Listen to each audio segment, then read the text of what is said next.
Greetings and welcome to this webinar conducted by the School of Business and Management, Christ deemed to be University.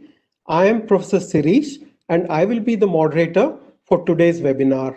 I'm honored and privileged to have the introduction for two speakers today. One is Dr. Paul Hong, the first speaker. Dr. Hong is Distinguished University Professor, College of Business and Innovation, University of Toledo, USA. He is a graduate of Yonsei University, Korea, with a BA in economics. He also has an MBA and an MA from Bowling Green State University and a PhD in manufacturing management and engineering from the University of Toledo, USA.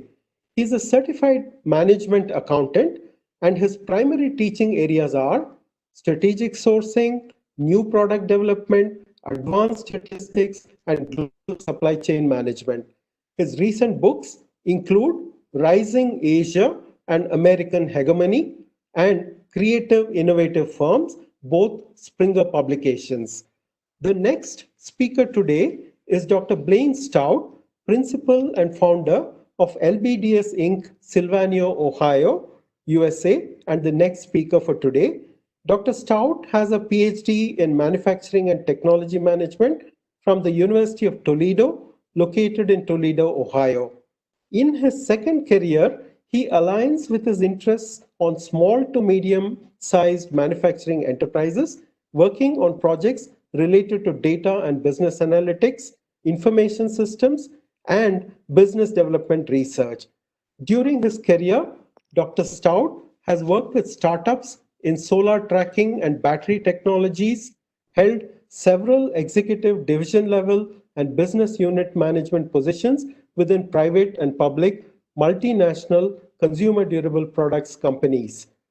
We are now going to listen to both of them speak on the topic of the day, which is negotiation landscape in COVID-19 world, work and career perspective. Over to you, sirs.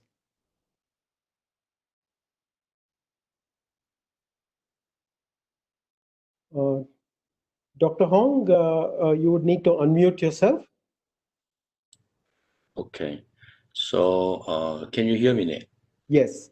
Okay, so thank you, Dr. Suresh, introducing us, and Professor Divakar for organizing this webinar. Okay, all right. So today we'll be talking about negotiation landscape in COVID-19 world and work and career perspective with about 20 minutes, and then I will have questions, answers, and discussions. Okay, and Dr. Blaine will be joining with me in presenting this. Okay, let's go next.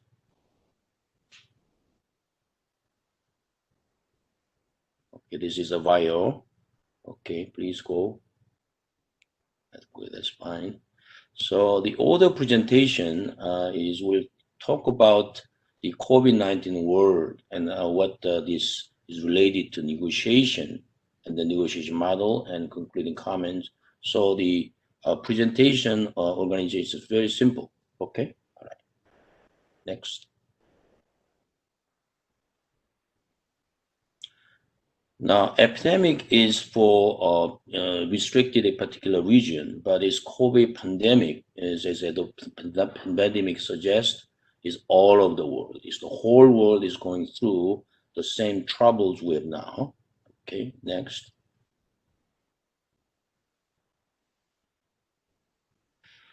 Now, according to this capitalist the survey, this post-COVID-19 world, I think this is a projection and the people's expectation. There is a comprehensive impacts on economic, societal, geopolitical, technology, and environment arena. So it will be affected just everywhere. And so what that means is that prolonged global recession, supply chain disruptions, and large business failures, high unemployment, travel restrictions, and decreasing societal engagement, less vibrant political interactions, and more nationalistic emphases. So all these things really shows that the prospect of post-COVID-19 world is not very bright. Next.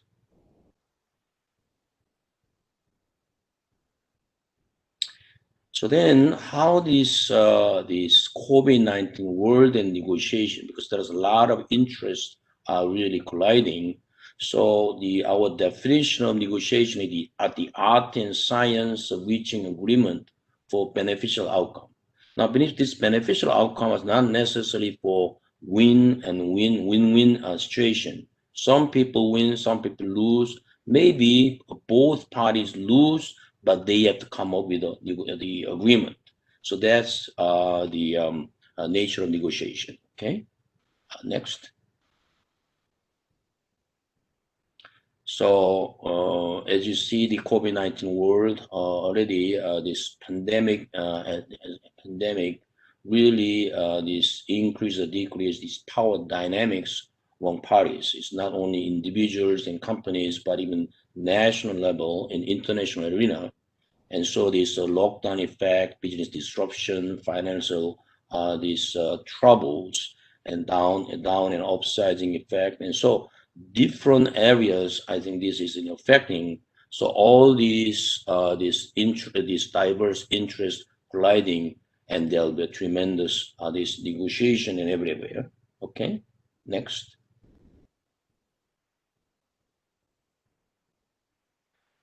So as we look at these COVID-19 concerns, at individual level, about 40 to 50% of people are very concerned and worried.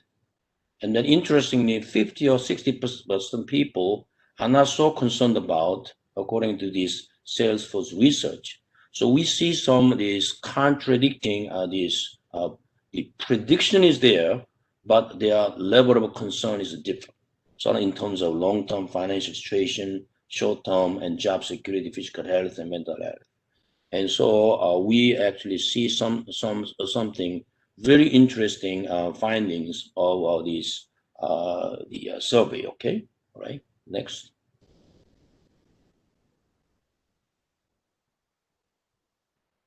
So in negotiation landscape, the way we see here is that the company level negotiation with the customers, negotiation suppliers, I think is very important. But what we are trying to do today here is all this negotiation, personal level, impact on your job, your career, and that is actually the very foundational. And so we'll talk about this. Now, Dr. Blaine will just take over and he'll explain several points here. Okay, Dr. Blaine. Next, please. Okay.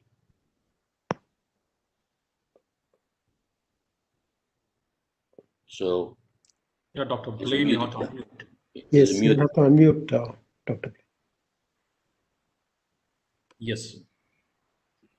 You have to unmute, Dr. Blaine. Can you hear me now? Yes, you're Okay, good. good. So as we think about negotiation and priorities from the personal level perspective, we're still relying upon a lot of interrelated network chains of people, businesses, partners, especially in the supply chain. And it really does have the global impact of what the pandemic is illustrating, transcends all of our lives at the moment. Our interconnectivity is been greatly amplified by the pandemic itself. We can see how it affects us personally in our lives, in our business lives. And most important part is you're thinking about the situation and how do we frame the negotiation from the personal level standpoint. And we look at the crucial aspects of how it's managing our business reputations, and we look at our personal reputations. We look at how it's actually negotiating with yourself. And actually, when you think about it, it's really about the value of yourself and respecting the value of others as well in all of our relationships. So the dynamic that's at play here is illustrated in the next slide, if you would, please. So we have a very simplified model that looks and considers what are the most important aspects that we have to be aware of in today's world of negotiation. And the first one is to kind of keep your cool, keep your friends, keep your promises, and keep your reputation. So all four of those dimensions are really connected by how well you communicate and how people know and understand, how each of us knows and understands what we're thinking and what's causing our behaviors, concerns, and how can we help each other with different outcomes. So next slide, please. Okay, thank you.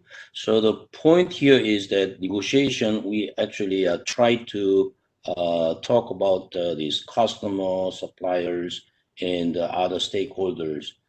But we decide for webinar and this negotiation, I think this priority is negotiation with yourself. Before you engage negotiation with any others, negotiate yourself and then be very clear about who you are, what you do, and where you're going. I think that is the point. So let's start with the keep your cool. Okay, go ahead. Next, please.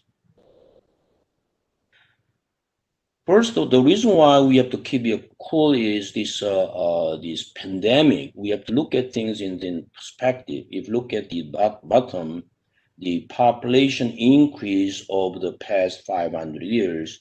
If you look at this past about 100 or 150 years, tremendous population increase. But if you look at this impact of pandemic, for example, Black Death that occurs in 1500, 200 million people died. That means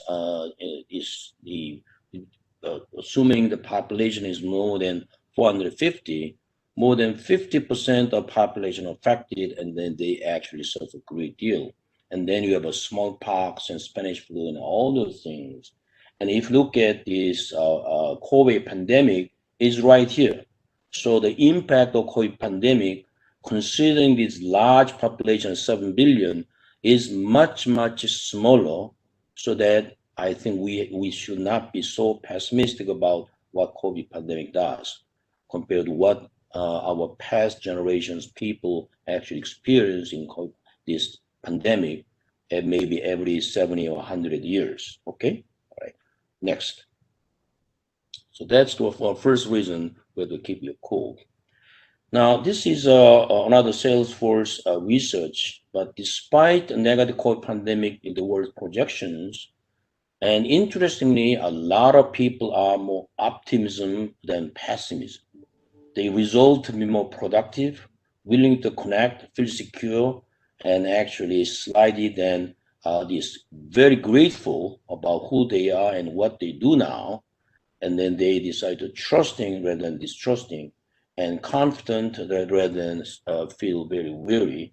So as the period of COVID-19 extends, so the survey is done this couple of months apart, but at the beginning of COVID pandemic, and then after a couple of months, I think the attitude is not really changed. Of course, certain percentage of people are very, very opposite, negative, but I think larger percentage is really more positive, and then they are actually keep their emotions under control. Okay, so next.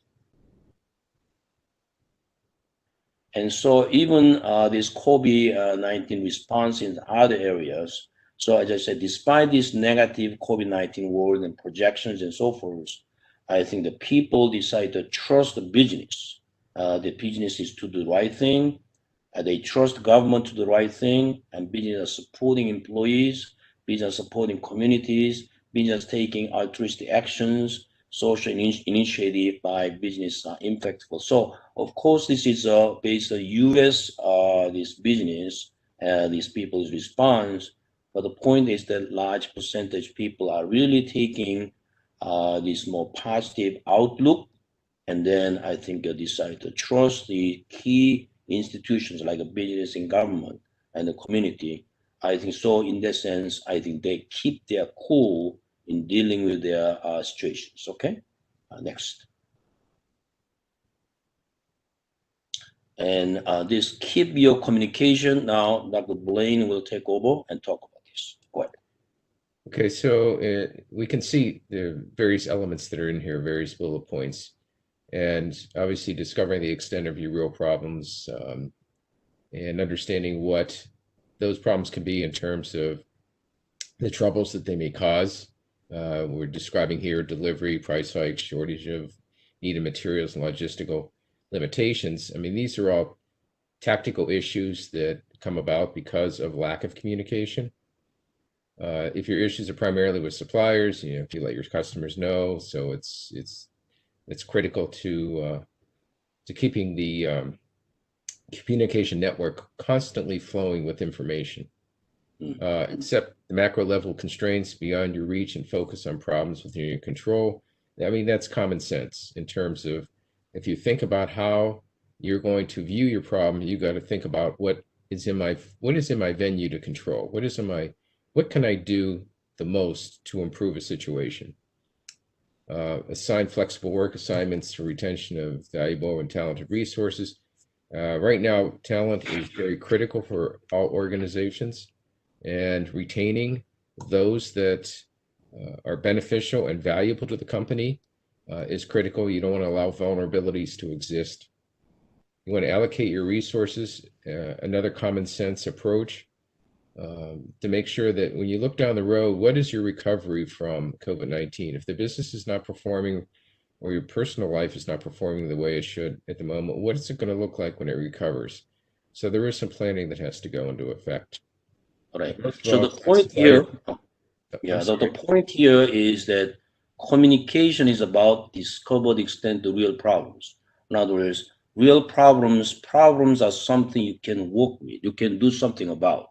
And you actually communicate that one to the customers, what you can, what you cannot do, and then what is the doable things.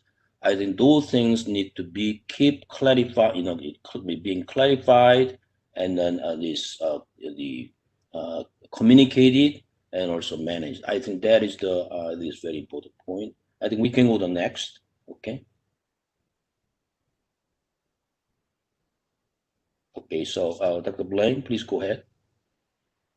So it is about keeping your promises.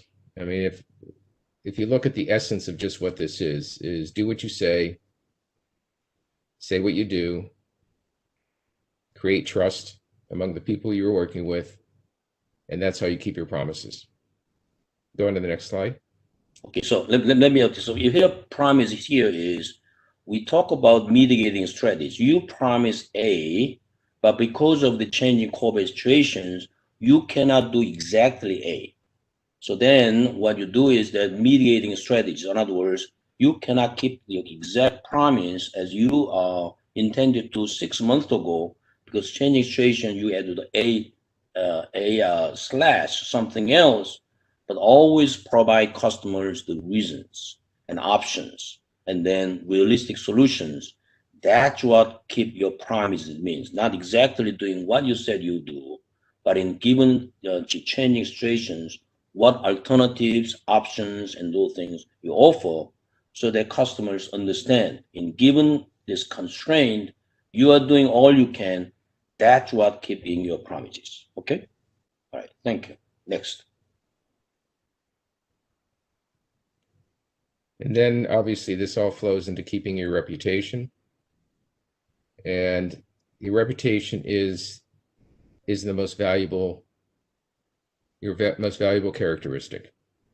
And whether it be the supplier, the customer, or yourself personally, it is making sure that you live up to your commitments as much as possible.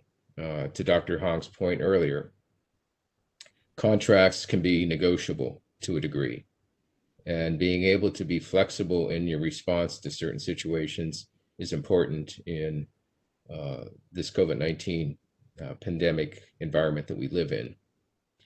And this is kind of a redundant from the previous question, from the previous point, but once the crisis is over, what will likely be the competitive position of your business?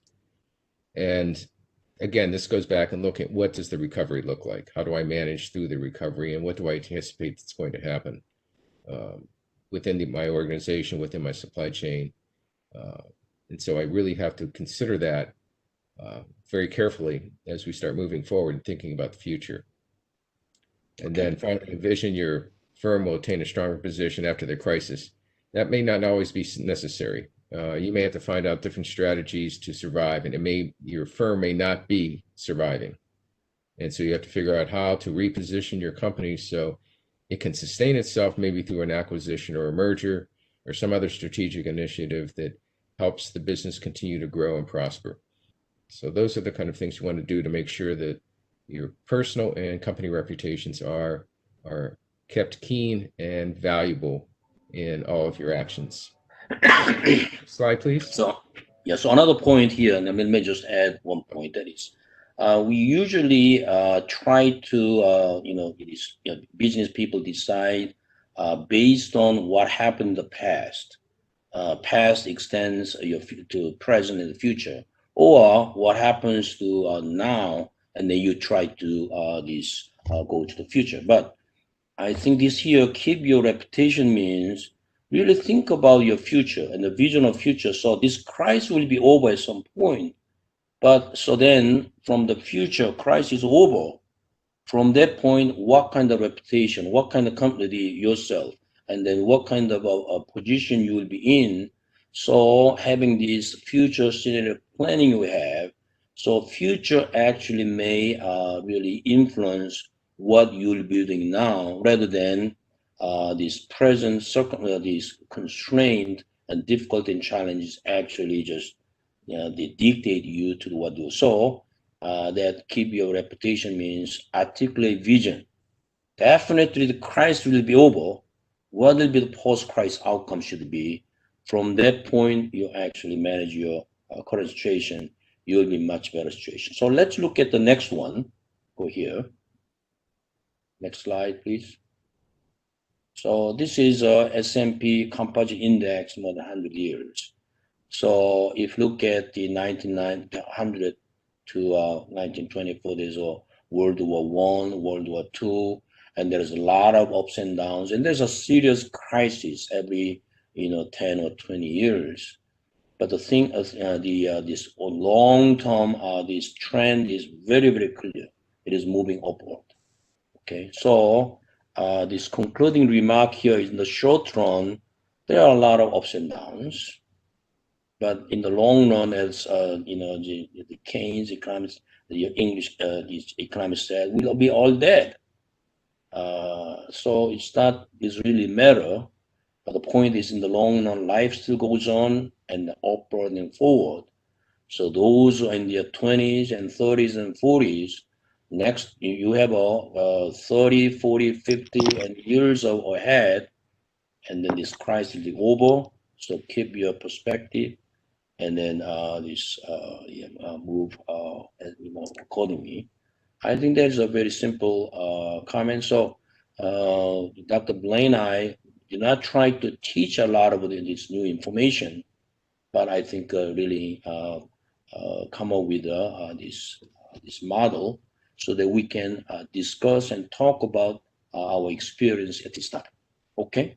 So with that, I think we can the moderator and then Q&A, and we can discuss these things. Okay. Sure. Thank you. Thank you very much, Dr. Hong and Dr. Stout, for this interesting negotiation model. And we will take questions. So please, the participants request you to put your questions in the Q&A section while we proceed with the questions. And I myself also had a question here, and that is, you talked about negotiate with yourself. Could you elaborate on that? Yeah, so let me start, and then Dr. Blaine can add. I think any negotiation, when a person goes to a negotiation table, if your position is not made up very clearly, okay, what will be my bottom line? What will be, what kind of things I will and I will not do. So the making yourself very clear what you will be doing, what kind of outcome you will have, that is clear within you, and that's the priority. So therefore, I think the same way negotiating yourself means in having this difficult COVID pandemic world, what exactly you will be doing, and what is your vision for your future, and how you want to deal with this COVID-19 world, what kind of attitude you will have. These things is, in a sense, deciding within you. So within you, you have a different voices. So therefore, negotiation with yourself means you really, get through and then really clarify and then decide where you, what you will be doing, and then you have some principles and ideas that need to be clarified. I think that's the very important point. So that's why we say negotiation with yourself. Okay. Thank you. Thank you, Dr. Dr. Blaine, Hong. you have anything to add? Yeah, what? Yeah, I would a little bit. I think that the most critical part of understanding negotiating with yourself is understand who you are. Only from the standpoint that every negotiation that you go into, you have to be flexible with how you approach it. And many times we're dealing, especially in today's world, we're dealing with a lot of ambiguity. And if you personally have a difficult time dealing with ambiguity, your negotiations probably will not be as successful as they could be. And the other part right now that we really have to be focused on is being patient. And if your personality is a patient personality that can manage through the negotiation process, then I think that's pretty critical. And you got to stay calm, as the Brits say. You got to remain calm and carry on. But that is so true today's world as we start thinking about negotiation. And we got to really kind of channel back and think about our actions. Are we aggressive? Are those aggressive actions being interpreted in the wrong way? And how people look at what we're trying to accomplish, and are there hidden agendas? So go back to the model of open communication. Sharing information becomes really critical to good beneficial outcomes. And sometimes sharing information in today's world is going to take longer to analyze and think about. So that level of patience comes back into play, saying, how do we think about this? And then go circle into the fact that it's long-term. Everything we're doing is on a long-term basis. If we think of everything in the short term, our accomplishments may be fine if those short-term milestones or short-term accomplishments are leading to a long-term objective in the negotiation. But this all comes back to the personality of who you are negotiating with yourself and knowing where your strengths and weaknesses are and how you're going to approach these different situations. So every negotiation is different. The people you across the table you're negotiating with can always be different. And you have to understand who that other person is and go back to the statement about valuing and respecting who they are and try to understand what their goals and aspirations are. So that's all. Okay. All right. Thank you. Thank you. Thank you, Dr. Hong and Dr. Stout, for the clarification. And the next question is regarding the negotiating model itself that you proposed. You have talked about 4 elements: keep your cool, keep your communication, keep your promises, keep your reputation. So which is more important among the 4? Which needs to be negotiated first? I think the first most important is to keep your cool. I think that's foundational. So, for example, a lot of people worry about things. So, one person I know, had a piece of paper, and then he divide a piece of paper, left side and right side. Left side is whatever worry about, something I cannot control. So a lot of macro events that occurs in the government or this international arena, this industry level. So write down what you cannot control. Write down what you control, and so really find out, okay, these are the things I can control with my own strength and also my organizational these capabilities. And so finding out what you can and cannot, then really focus on what you can actually do about it. So keep your cool is, I think, the most important aspect, because people are worried and irritated. So if you do not keep your cool, a lot of other things you cannot do it. Another one is, I think next one is keep your communication. Communication is the point is that not just telling things, but because things are not going very well, so the tendency is that people do not really interact, engage.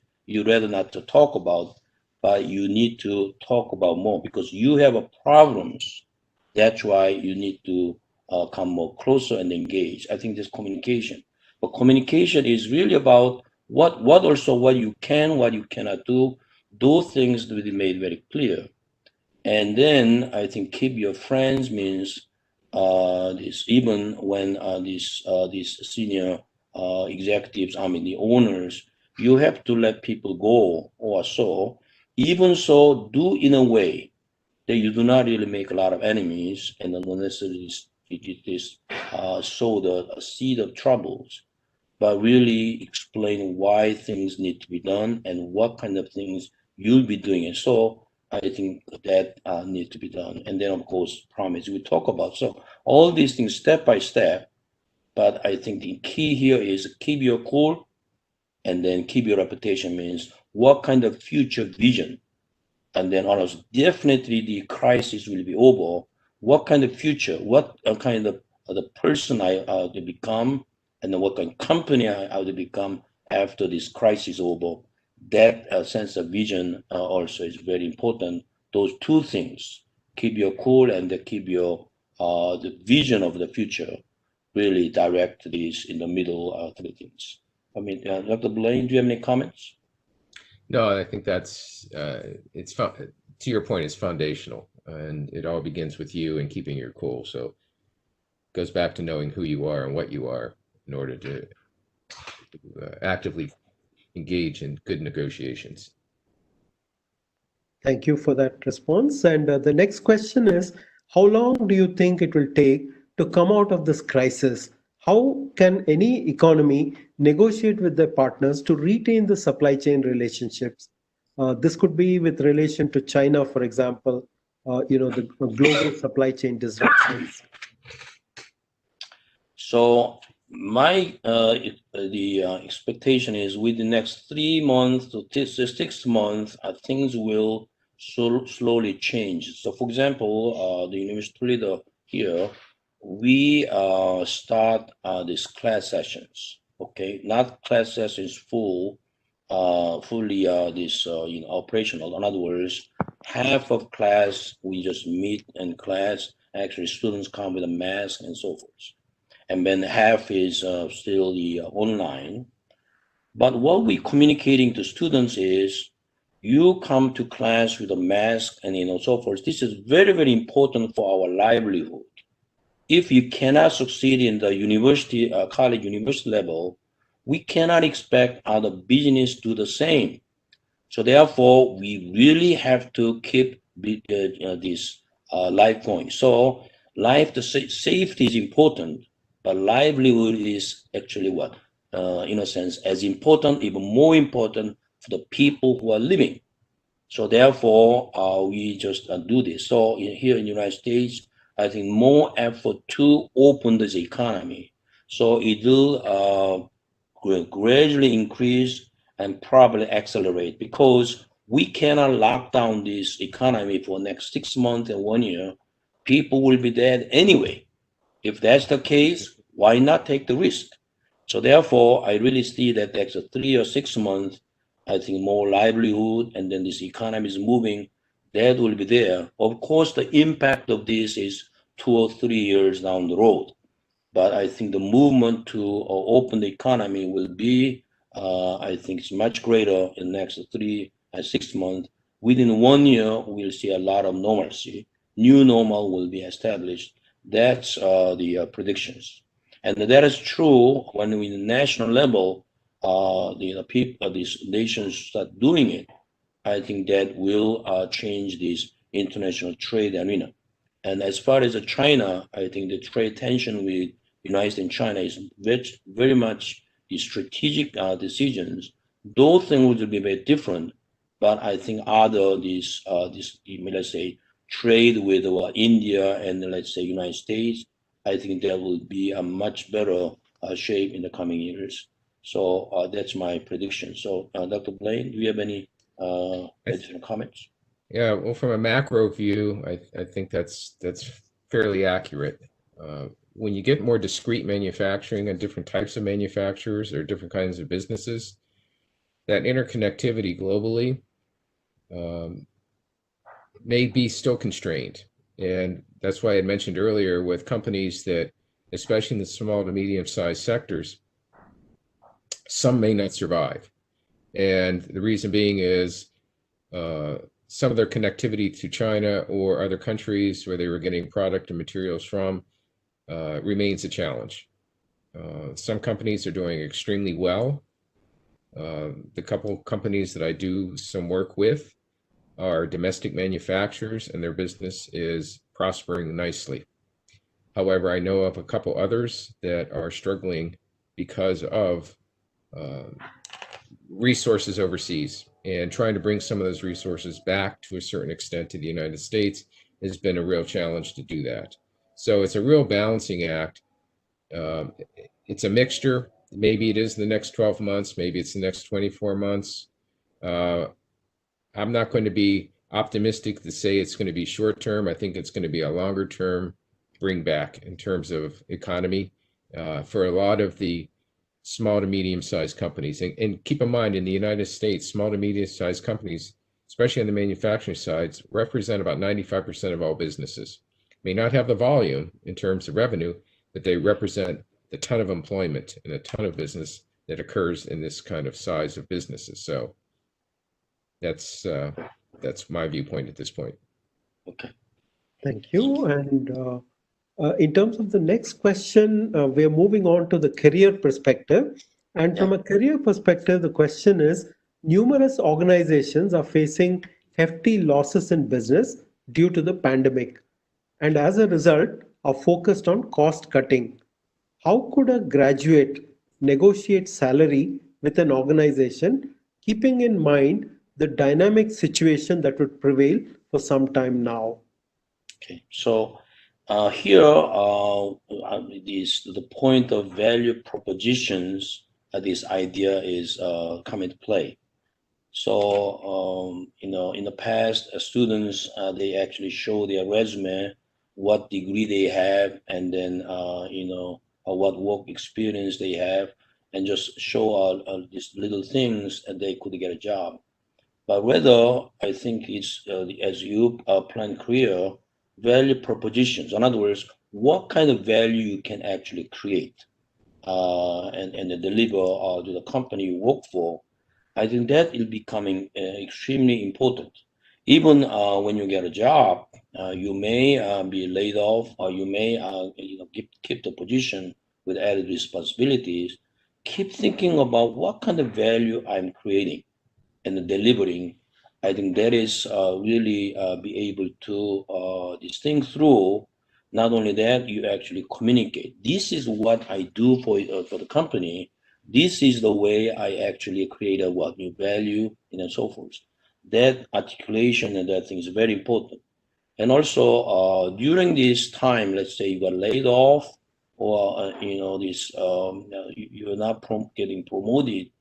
Then using this point is to really develop the additional capabilities through additional trainings or networking and so forth, so that keep yourself in the long term, and then whatever setbacks you have, this is not the end. So you actually be able to plan yourself, and then really define either social skills or technology skills or relation skills, what exactly the skills set you have. With that, what exactly you can do. I think that value proposition will be extremely important in your career positioning, and also your keeping your job and really making impact. Okay. Thank you very much for that advice. Yeah. Okay. And I would like to ask Professor Divakar Yes, sir. the next few questions. Okay, Thank go you. ahead. I received a couple of questions from the audience as well, so I'll be reading them and we'll be asking you the questions. May I proceed? Yeah, go ahead. Yeah. The very first question is, in your slide, it has been mentioned, the art and science of reaching an agreement, which is more challenging, the art or the science, or according to you, how to strike a balance? Yes, please. Okay. All right. So I will let Dr. Blaine say first, and then I will do a second. Okay, go ahead. Okay, Yes, so think of art and science as your brain, left side, right side. And the science part is the tactical part. That's the mechanisms. That's understanding how the negotiation needs to proceed. It's the logical part. The art is the personality. The art is your ability to use facial expressions, to use mannerisms, to be able to walk away from a negotiation, to be creative in the negotiation. That's the art of it. That's the part that makes that's actually probably the most important part. The science part is mechanized. The art is more behavioral. And that's probably the most critical part in any good negotiation. Now, my point, I teach operation and supply chain management. So compared to our marketing, these major students, operation supply chain science students are much better in calculating, and then coming up with some the formal solutions like that. Marketing students, they are not very good at math, and they're not very good at really just conceptualizing more in rigorous fashion. But they are very good at relational communications, and I think these presenting themselves, although they may not know much, but they can actually say things. So therefore, when I emphasize art to these operation management or engineering students, they are a little bit nervous. I'm not very good at relations. I'm not good at communication. So how I can do well? So what I'm saying here is build on your strength. You are much cool in calculation and see the situation. But what you do is that in your team, if you work as a team, just bring these other marketing people and so forth. But if you're not very good at relational, then don't try to say too much like marketing. Rather choose to listen and then coming up with questions. But you learn how to ask questions rather than talking. And so a lot of these OM and SM students, they learn these questioning skills or listening skills. Through that, they actually do much better in negotiation in different aspects. So build on your strength and then try to learn art aspect if you're lacking in this communication relations. Don't be intimidated by it, but rather there's other ways of doing it. So in fact, it is art. I really see that in this COVID situation, people who speak loudly, they don't get any attention. But those who really listen, who quietly talk, and then actually be respect people, respectfully doing things, they're actually doing much better. So my comments to engineering and science and these people, don't underestimate your strength and really build on your strength and then really approach people with respect and then confidence and then just sense of vision. You'll be fine. That's my message. What do you think, the Professor Debaka? absolutely fine, sir. So it's always a balancing act that everyone. So it was a right piece of advice that you gave to our young business Turks. Now I have a question from Mr. Kushal Sagar. So he's asking, prioritizing comes with an experience. How do we get experience? Do we learn from others, or do we fail, or do we learn by ourselves? So prioritizing comes an experience. So your point on that. Okay. So we have what is called the life stages. Those in 20s and 30s, your main concern is about the forming your identity. In other words, who I am, what will do, and so forth.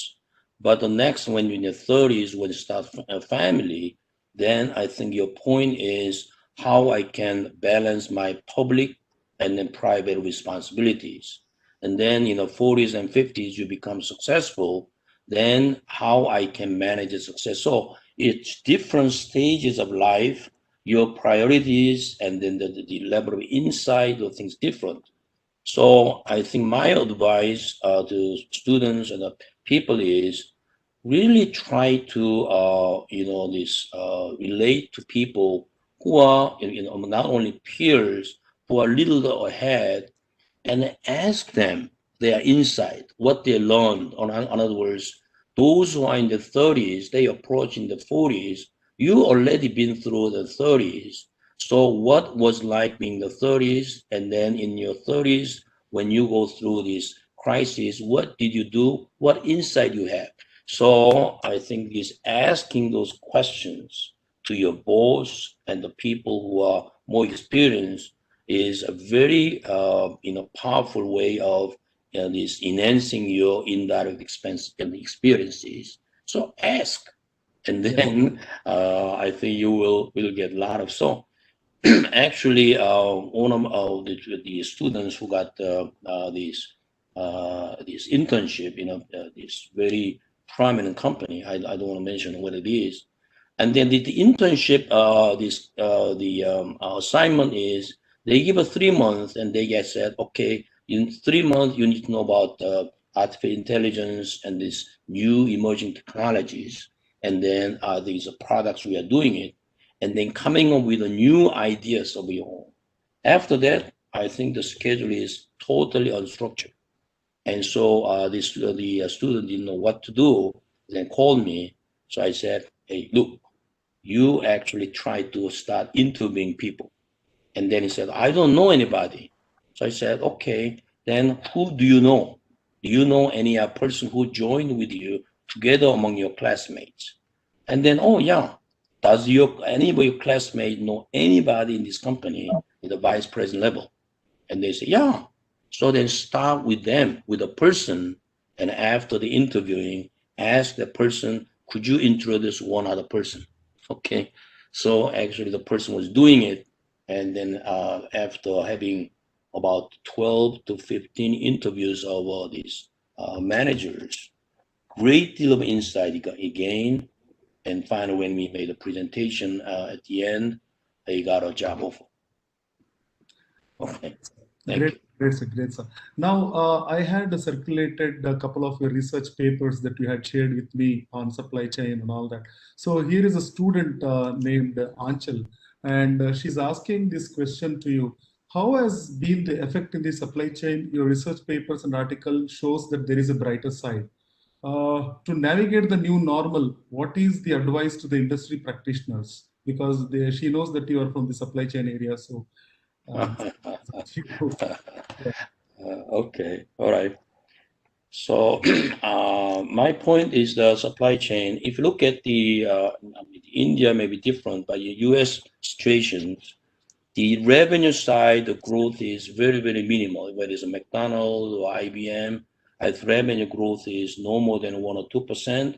And in fact, this revenue growth will be actually what is negative.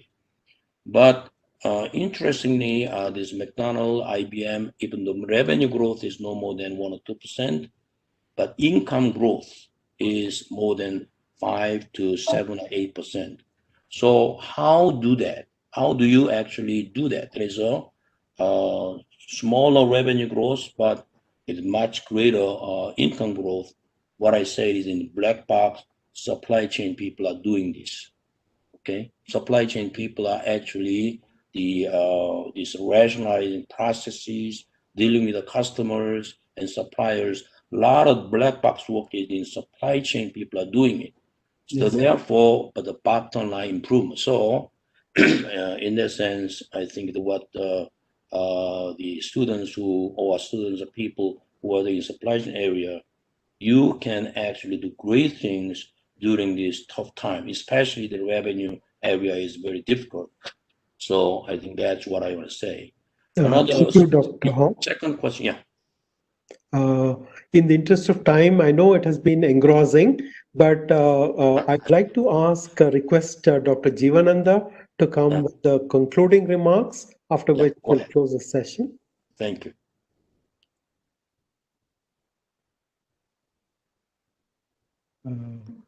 Dr. Jivananda? Okay. Yes, sir. Yeah.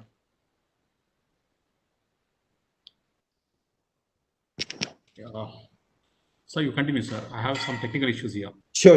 Okay, sir. Okay. So on behalf of the School of Business and Management, Christ deemed to be University. Sir, Yes, sir. Mr. Chandrasekhar, who is also one of our industry partner for the research program, is asking a question, and you have two, particularly Dr. Hong. So he has requested me, can we go ahead, Dr. Hong, and proceed? Okay. One question. Let me share with you.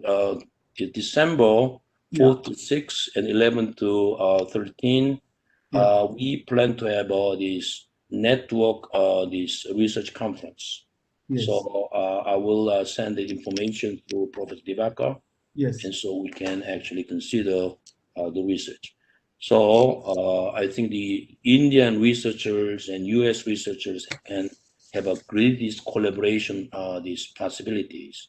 Yes. We work together, then I think great this research come out. So we'll give you the outlet. I mean, the venues and Yes. what we can do together. So I will communicate. And so since we did the first time, if you're interested, maybe in 6 months we can revisit of this and how this happened.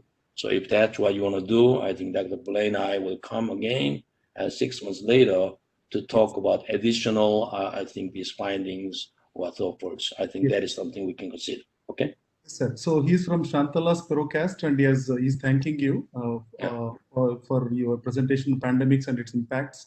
So thanking you. Over to Sirish, sir. Yes, sir. Thank you, sir. Sure. So Dr. Hong and Dr. Blaine, thank you very much for taking time from your busy schedule. This was a very engrossing session with a lot of active participation and questions coming from the participants as well. On behalf of the School of Business and Management, Christ deemed to be University, we would like to thank Dr. Hong and Dr. Stout, and we look forward to further interactions. Thank you very much.